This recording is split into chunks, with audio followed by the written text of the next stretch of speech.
you know, in the world, we are building medical infrastructure in such a way that today all of us are expecting someday we will all be seriously ill. It need not be so. If you live with Narmada ji, it need not be so. And not just her, there are many others. It need not be so if you know how to manage the elements, if not all of them. It's very easy to bring water and air into your control. These are two elements which are easily accessible. If you do this combination well and little conscious about what you consume, you will never go to the doctor. There was a time, for the whole town there used to be one doctor and it was enough. Today every street has 5 doctors and it's not enough. This shows how we're living. When we forget how to live, when we do not respect what makes our life, the earth that we walk upon, air that we breathe, water that we drink, the very sky that holds us in place, when we have no respect and reverence for that, how they behave within us is very different.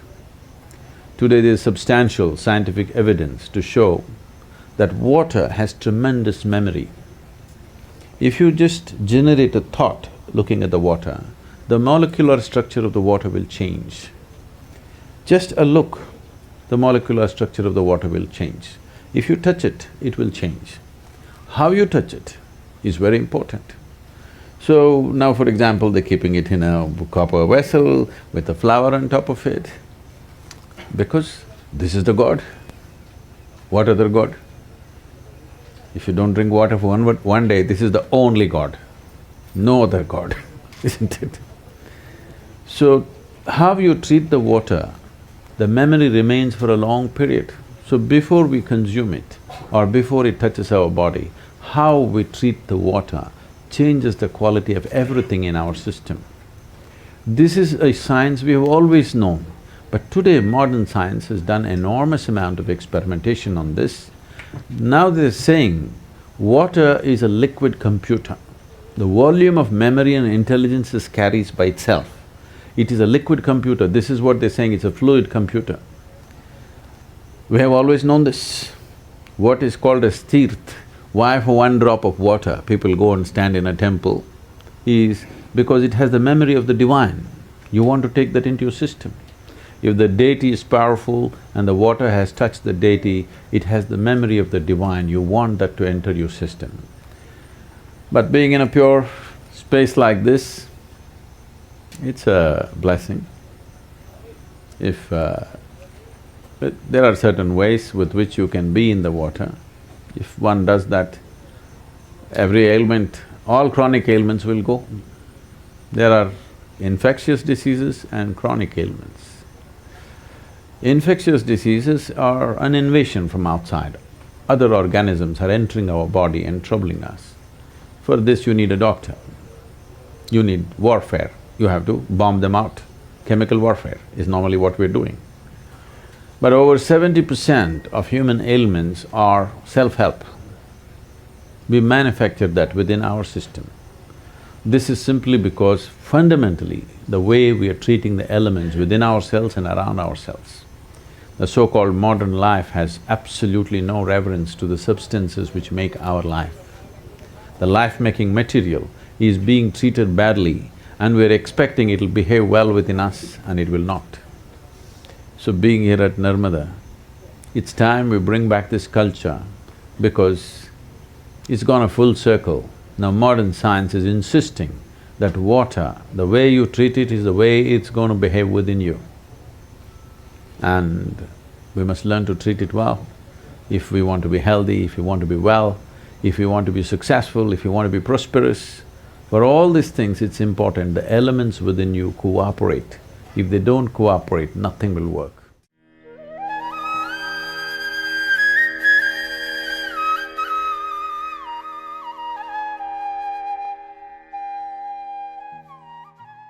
One simple thing you could do is how you treat the water, at least the water that you consume. I know today everybody is drinking water from plastic bottles. If you keep it in a metal vessel, particularly copper or copper alloy, the very nature of the water will change.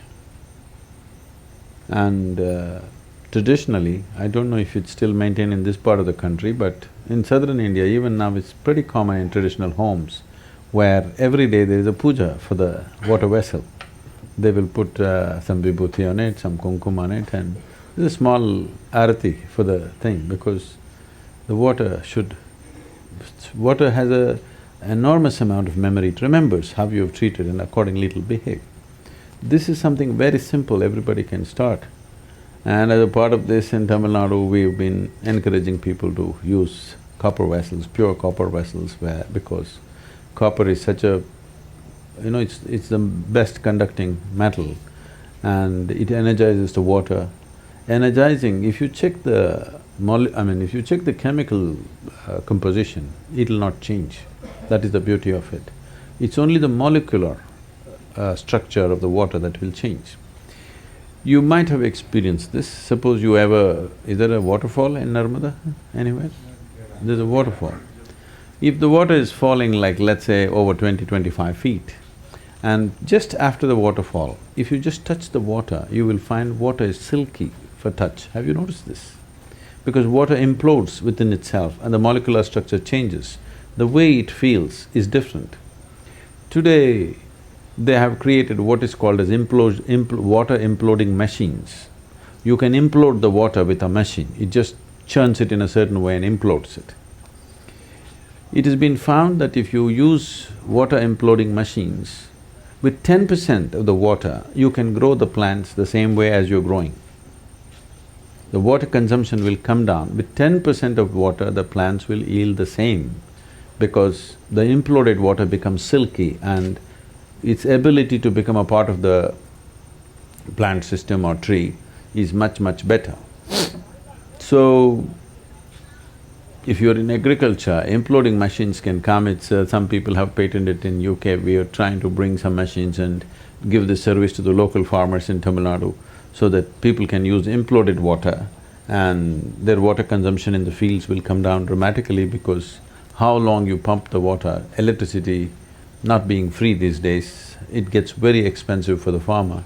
If the amount of water he needs to pump on his field is much less, it'll make a big difference. For daily consumption, just a copper vessel, every day if you have something, if you light a lamp next to it, if necessary, just one flower, the very way the water behaves within you will change. And before you consume just one moment of gratitude and reverence, because this is the material with which you're making your life, not with some unknown god. This is the material that makes your life every moment. And how you treat it is very important in your emotion, in your thought. If you hold water as… if you don't even have to think Devi stuff, you just understand the reality. The fact of it is, without it you cannot survive. Yes? Whatever is the basis of your survival, you bow down, isn't it? So the water, the food, just bringing that reverence, you will see the volume that you consume will also come down and the way it behaves within you will come down. If you don't catch an infection, if you treat these elements properly, as I said earlier, most probably you won't see a doctor's face unless you're one.